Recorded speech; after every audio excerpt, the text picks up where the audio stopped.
This is PNC Roundtable. Hello, this is Ric DeVore, Regional President for PNC Bank, and thank you for listening to PNC Roundtable. It's on this show that we tackle some of the region's tough issues with people who make a difference. Now here's the PNC Roundtable. Welcome into the PNC Roundtable. Hi, this is Paul W. Smith with you Monday through Fridays from 5:30 till 9 on WJR. And Ric DeVore, President, PNC Bank. Nice to have Ric here as the co-host of our PNC Roundtable. And you've brought a very special friend with you today. Oh, I really have a good friend and president of our foundation. On the job, I think about 22 days, counting. On that job. With right. PNC for a very long time. Correct. Sally McCrady is Executive Vice President and Director of Community Affairs for PNC Bank, and now a Chairwoman, President of the PNC Foundation, directing the company's philanthropic programs, including one that you are very familiar with as our listeners, PNC Grow Up Great, a $350 million multi-year bilingual initiative that began in 2004 to support quality early childhood education. And I should say not just listening, but watching. Sally, welcome. Thank you. It's a pleasure to be here. We know from our conversations over the years now that this kind of work is in the PNC DNA. Absolutely. It has absolutely become part of who we are as a company. We've always been very philanthropic, but especially our Grow Up Great program has really taught us the power of focus, and we've become so committed to the issue of early childhood education. Since Ric implied that there's a new part of your aspect of your job, but you have been with the company a long time, tell us a little bit about your prior experience with PNC. Sure. I've been with PNC for 17 years now, and I started in our marketing research group, and I did research in support of our Community Reinvestment Act. So I got to know a little bit about our community development activities, and it's really where my interests lie. And I was able to move from there into our compliance group, also supporting our compliance efforts with the CRA activities, and also managed our fair lending program across the corporation. And then about 12 years ago, I was lucky enough to be able to move into our community affairs department. And it was about the same time that we were launching Grow Up Great. And it was a great time for me because I was just coming back from maternity leave with my first son. So to have a job where I was focused on early education was pretty cool. That worked out very well. It was very nice of us to do that. Yeah. Yes, it was. And now as the new president of the PNC Foundation, you've got some goals and many things that you hope to accomplish. What's overall first the mission of the PNC Foundation? Our foundation, we have two major areas of focus. We focus on economic development, and we put the arts in that bucket because we feel very strongly that you cannot have a strong community without a vibrant arts community. And then we also focus on education broadly, but then with a special focus, as we've already mentioned, on early education through our PNC Grow Up Great program. And Ric, for us locally, tell us a little bit more about how the foundation works at our level. Well, at our level, and it's quite a privilege to be able to operate the way we do. My funding comes from the PNC Foundation that Sally chairs, but our distribution activities, for the most part, are localized. Our marketing strategy in corporate lending is large bank product, local delivery, and so it's consistent with that strategy, so our giving is local as well. So I chair our local board here with other PNC employees on the board, and we make our decisions locally. Give some examples of how the PNC Foundation has partnered with and supported the Detroit region, even though it's kind of repetitive because we've talked about these things in the past, done whole shows on it. But just a reminder and anything you'd like to add, Sally, as well. Well, we currently serve in our Grow Up Great program about 400 students in Detroit public schools. But Grow Up Great is larger than just that effort. That's our main focus. But we also support approximately 19 other organizations with Grow Up grants throughout the year. And like Sally said, economic development as well. If you think about some of the things we've done in Midtown with Sue Mosey, through economic development, we support gleaners and forgotten harvests. Obviously, there's a linkage between hunger and education. So those are some of the examples of that. But I would want to emphasize that our reach goes beyond just Detroit and Wayne County, but gets into Monroe County, Washtenaw, Oakland, Macomb, and all the areas that we serve in southeast Michigan. Well, and Sally, you're certainly familiar with that, and with a budget of $350 million, obviously this is far and wide and a lot of support. You have a lot of money to invest wisely. We do, but we also, through PNC, we're covering 19 states in the District of Columbia, so we're very careful with those resources. There's so much to do in the space of early education, so we really want to focus those resources on that topic. And I'm wondering what influenced PNC in the beginning to go to that basically birth to 5 years of age area, because not a lot of people had spent a tremendous amount of time and resources in that area. Why is this age group so important to support for PNC? So for us, we wanted to really focus our resources on one topic, and we did a lot of research to figure out what that topic should be. And you're absolutely right. There were few other voices championing early education. But the more we learned about the impact that early childhood education has on a child's lifetime trajectory, and research that shows that there's as high as a $16 return for every dollar invested in high-quality early education for disadvantaged children. You can imagine, as bankers, that's a return on investment that made us pretty excited. Yeah.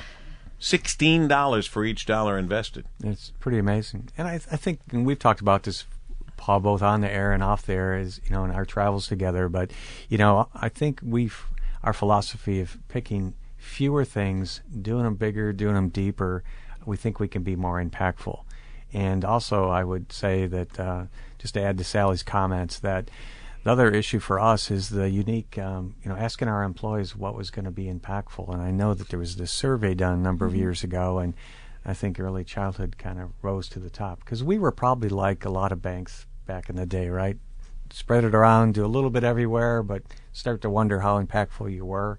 And I think that strategy makes us somewhat unique, I think. I think you're right. And Sally, since you were there at the beginning, having just come back from having your first son, as you put it, this was perfect for you with the Growing Up Great program. But how do you envision, how has it evolved, and how do you envision it evolving from here?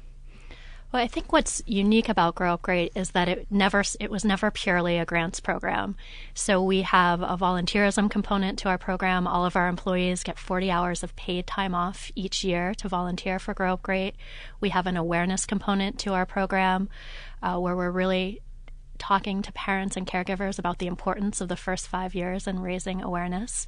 And then finally, we have an advocacy program where we're really people like Ric, or executives all over our footprint, are out talking about the importance of investing early and the need for our country's economic future, the importance of investing more dollars. Was there ever a time, and this is a delicate question, but where some people said when this began, what are we doing, going to babies to 5-year-olds? How's that helping the banking business? Yeah, all the time. People would scratch their heads and say... You mean those people who are no longer with the company? Well, I'm going to let Sally go, and I'm going to add to it. Okay.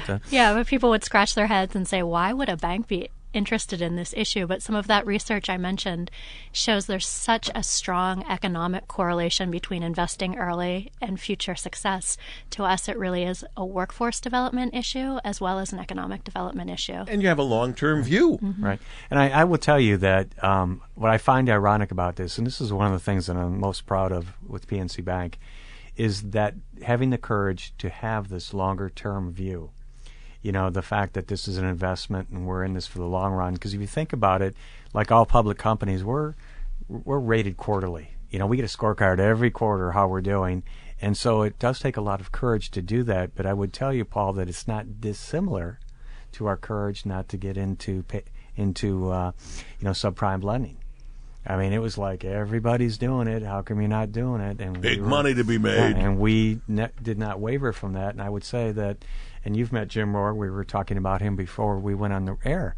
But I think it took a lot of courage in both of these endeavors to say, no, this is how we're going to market, even though sometimes you get market indicators that might lead you a different way. But we stuck to our knitting in both of those examples. And I think, again, this consistency, you hear this over and over with PNC Bank, this consistency of staying the course and not being the flavor of the month, I think, ends up doing well for not only our shareholders but our customers, because they know that when things get maybe a little rocky, we're not going to run at the first sign of fire, if you will. You're very conservative in a sense, and yet you don't want to be too conservative. You don't want to be the old boring banker, gray suit kind of a thing. I don't think I've ever seen you in a gray suit. Yeah, this is blue, but and so those are the things that you obviously juggle and juggle it very well because of your great success around the country. Well, and just last week or the week before, I believe, where our stock was at an all-time high in the history of the company. So, I'd like to think we must be doing something well. I would think that you are. Do you have, I'll start with you, Sally, a favorite memory of working with the PNC Grow Up Great program? I do, and it's interesting because we work with so many adorable, beautiful children, but my favorite memory actually has to do with the teachers, because I think the teachers in early childhood are truly the unsung heroes. So Paul did an event in Philadelphia where we invited some of our early childhood partners that work in the classroom every day to come and talk about some of the best practices they use in teaching early inquiry-based science. And it was a great event. The teachers brought posters and were demonstrating what they do in the classroom. And we took them to the Franklin Institute in Philadelphia, had a very special dinner for them. And there were literally tears in their eyes because they couldn't believe someone was thanking them in this way. And to me, I couldn't believe that because they have our most valuable resource in their hands every day, and they should be thanked in that way. Isn't that something? And the reason, just so you know, inside baseball here, but Sally said Philadelphia, Paul, because she knows we both have a Philadelphia connection. I worked there for 6 years and ended up loving the city of brotherly love, as it turns out. And Sally got her master's degree at the University of Pennsylvania. And we were just talking about that before coming on there, which, by the way, is a fabulous school. It was a good place to be for a couple of years. It was great. And you as soon as you got out of college, joined PNC. I did. So there you are. Mm-hmm. Your memories in some of the projects and programs with the PNC's Growing Up Great? Well, I would say in my library, in addition to a picture maybe of some radio personality in there. I think I've seen that in the library. There is a picture of me with Cookie Monster, which makes me there are very few bank presidents in the world. Grandfather. That's my favorite picture. From my two granddaughters think it's the coolest thing in the world that I've met Cookie Monster. So that sounds, I'm not making light of it, but it's a big deal at our house. It should be a big deal. And Sally has some great stories about, she's been around a lot of quote-unquote characters from Sesame Street. Well, she's been around a lot of characters from PNC as well. This is very I'm true. just going to say, but well, let's talk about the ones we can talk about. You have been, have you? I have been. Sesame Street has been a partner for Grow Up Great since the very inception, and a really important partner because when we started the program, we did some focus groups, and people said, why would I want to get early education advice from a bank? And so we knew we needed a really credible partner, and Sesame Street has been phenomenal. And I think one of the best lessons I've learned in the last 11 years is never underestimate the power of a Muppet. The energy that they bring to events, and the kids go wild over the Muppets, but the grown-ups, as indicated by Rick, go just as crazy to see their childhood favorites. Isn't that funny? I want to ask a question, a serious question about how you pick the people you're going to help, because I suspect you have people approaching you multiple times a day saying, we really could use some help. Could you help us? Could you get involved? How do you pick and choose, Sally, on the global basis when you're overseeing? I know you said $350 million isn't as much when you have to spread it out over 19 states, did you say? But still, it's a lot of money that you invest wisely in a lot of different programs. How do you pick and choose? Yeah, it's one of the hardest parts. So everyone says, oh, it's such a fantastic job being president of the foundation. It's not so fun saying no to people. Right, and it absolutely is. But I think what's important to remember is basically for every one time that we get to say yes, we've said no an awful lot of times. But I think it really goes back to this power of focus and having a very strong, defined mission, because it gives us a reason to say yes to people, but it also gives us a reason to say no. And if it doesn't fit with our mission, unfortunately, we're not going to be able to support that cause. And people, when you explain it in that way, people tend to understand that you have a larger purpose. You got to follow the plan, the program, the vision, the philosophy. And even when something fits into that, there are limitations always. Mm-hmm. Absolutely. How do you? I'm going to ask you this question first, Rick, and then I'm going to ask Sally, so I don't make the Matt Lauer mistake. How do you maintain a healthy work, life, business, family balance? See how I protected myself on that? Pretty good, huh? How do you do that? You mean me personally? Yes. Well, I'll tell you, it's interesting, and somebody said, earlier today we were talking. I think you were surprised that we have sales awards. Yes, I never do have think a real of sales job. people like Link Bessert, who is a salesperson here at the radio station. I don't think of sales people at the bank. And I do have a revenue producing component to my job, but in all You better. Publish or perish, right? But in all seriousness, the foundation efforts in that are a big part of family balance. I will tell you that my family, grandchildren, children, and Donna, my wife, really adores some of the work we do in the community. And so while you might not think that's the best thing for date night, if you will, she does accompany me to a lot of these things and knows a lot of the people. We were just with Jerry from Gleaners, and Jerry's one of Donna's favorites, right? And so some of it, you can have some fun with it as well, but I think it gets down to the fact that a socially responsible institution, when you work for it, I think your family knows you bring that home in a good way, and they like what we do, and I think it makes some of that. I work a lot, you work a lot, we all work a lot, but I think it gets some of that work-life balance a little bit more in focus. And by the way, with Jerry on television, Rick, for Gleaners, you do a nice job.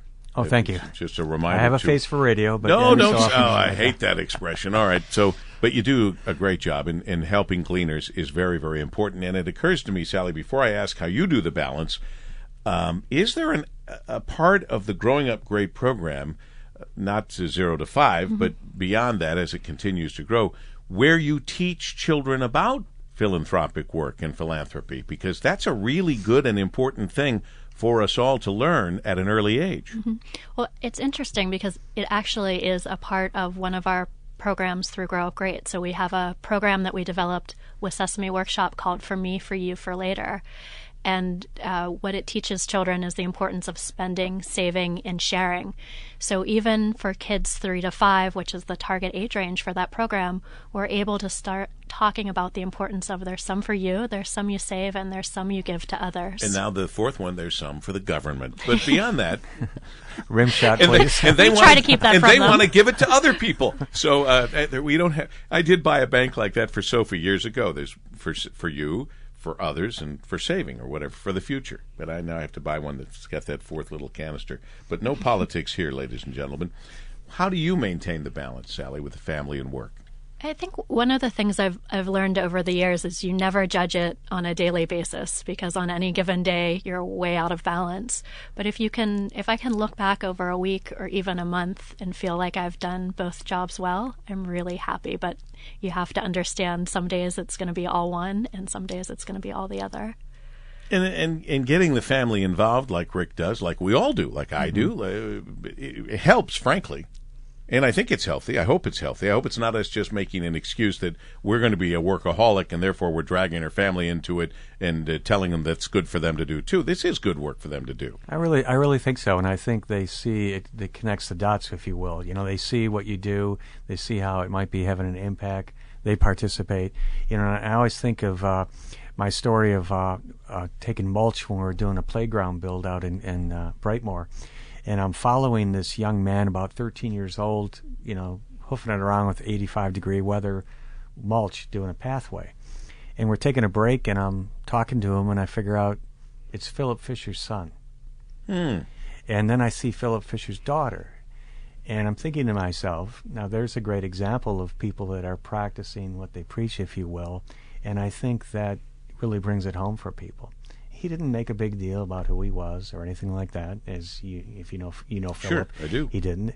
And, but I think you can tell the families, like the Nicholsons, another good example, the Nicholson family, it's kind of in their DNA. It's expected in the family that they give back to the community, not just writing checks, but that they work in the community and do great things. And that would be another example of that, I think, that I'd like to point to. And I try to mimic that in my own daily life. If Well, you will. and also at the corporate level, people like Matt Simoncini from Great Lear example, Corporation.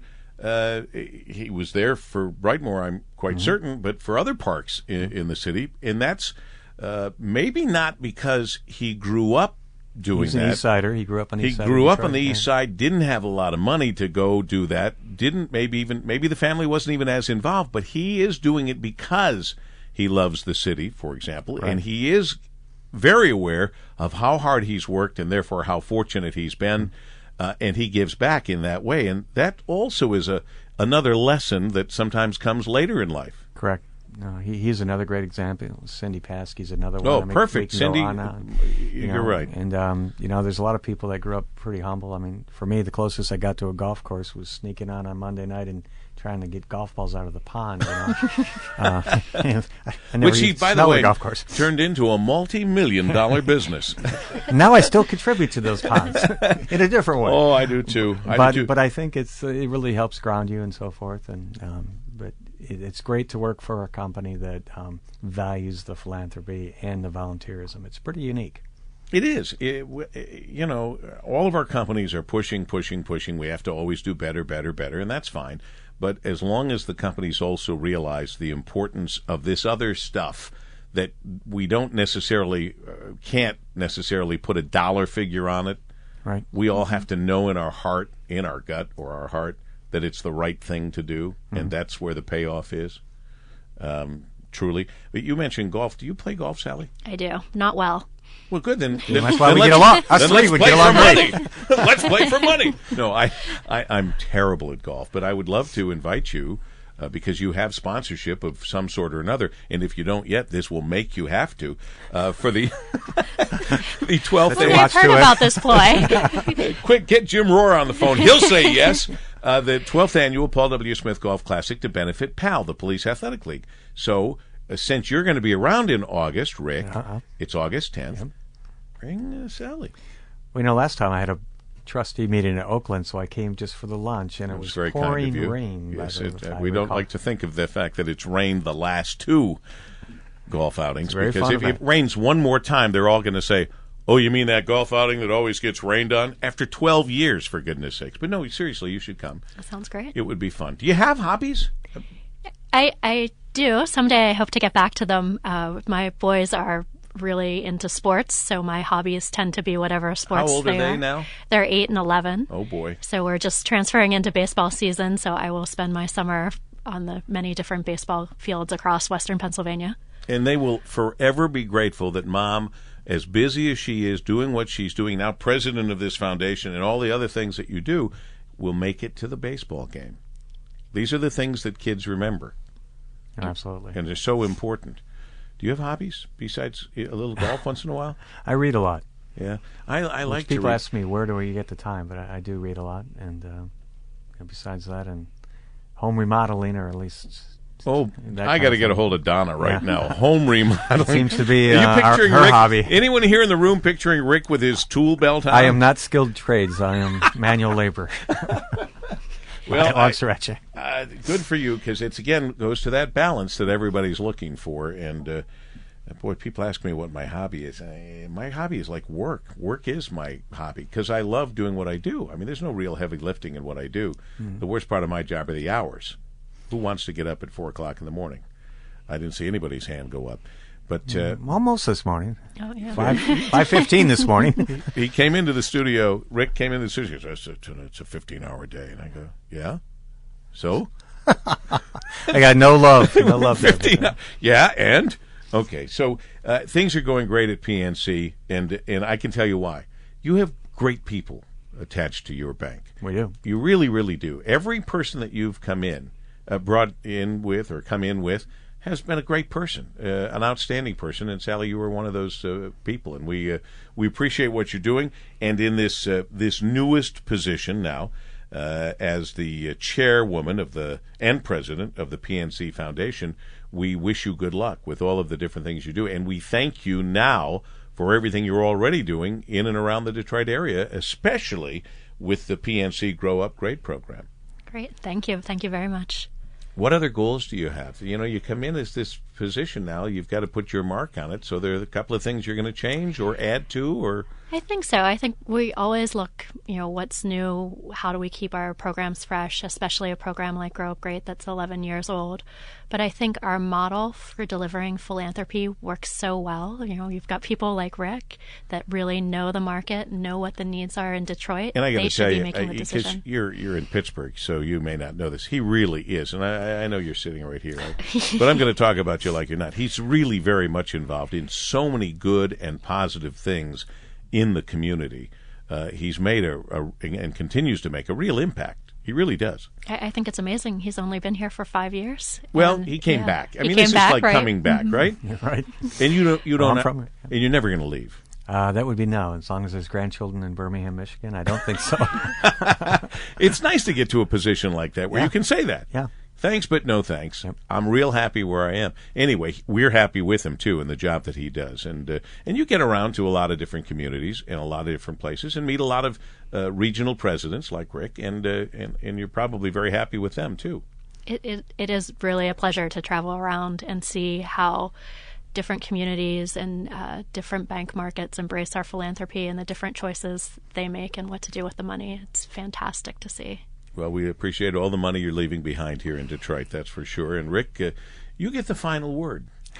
Well, it's interesting. I was just thinking when we were talking earlier, we were talking about how in the hierarchy of different firms people get involved. You mentioned Matt Simoncini. We talked about a number of names. But that's true really of WJR as well. Ann Thomas has her program. I'm on some boards with Tom O'Brien. I see you everywhere. I see Link all the time, and I know it's part. You could argue it's part of your job, but you can tell that it's a part that you take seriously, and then in addition to that, you donate your time. And so I think that is kind of the PNC plan, if you will. And quite frankly, that's why it makes it easy to partner with people like WJR, and there's others, as well. But I mean, I was talking on the way here to Sally, and I said, when you see certain people and you see them in the room, if you're doing an interview or you're doing whatever, your blood pressure goes down, you have the right partners. And that's, what we have here in our partnership. Sally, did your blood pressure go down? Well, it froze. There's a little chilly in here. I don't think your heart has moved since you got in here. It's so cold, I know. But think of it slowing down your heartbeat. And that's good. It's like meditating. I never thought of it that way, but... I wish I had your sweater. Well, I got a great deal on it. I'll it's tell a you great about color. it. Yeah, thank you. You mentioned Tom O'Brien. He's in the booth in there, and he is very, very involved in the community. Right. It is part of his job, but part of what he loves too. And Mike Wheeler, our operations manager, program director, is another guy like you, Ric, who has come back to Detroit and obviously loves what's happening in Detroit right now, and says, and they're trying to get him to go all kinds of places all the time. No, I'm real happy where I am, and this is where I want to stay. Same goes for me. Same goes for Lincoln and everybody around here. It's a good time in Detroit and a good time to be here. It really is. It really is. And you were in Philadelphia at a good time when Ed Rendell was mayor. Philadelphia had started to be called Filthydelphia. I once asked Wilson Good, who was the mayor just before Ed Rendell, I said, Mr. Mayor, I noticed, I was at some charity function with him, and I said, I noticed there were no receptacles around the city. There were no trash cans around the city. So that if you walk in and you don't want to litter and you want to throw, I said, we don't have any trash cans around the city. He goes, that's because we can't afford to hire anyone to empty them. And I thought, oh boy, that's a problem. But look at how far Philadelphia has come, and the same dreams and desires for Detroit. We have come a long way, still a long way to go, but We've really come a long way, and it's something for all of us to be proud of, and especially proud of PNC Bank and your foundation and people like yourselves who get so very active in the community and spend your money here on behalf of others. So I salute you both for that. Thank you, Paul. Thank you, Ric. Ric DeVore, Regional President, PNC Bank, and co-host of this program, bringing in along Sally McCrady, Executive Vice President, Director of Community Affairs at PNC Bank, and now also Chairwoman and President of the PNC Foundation. That's what we have today for you on the PNC Roundtable. I'll be talking to you in the mornings, Monday through Friday, 5:30 till 9 on News Talk 760 WJR. Regards, Paul W. Smith.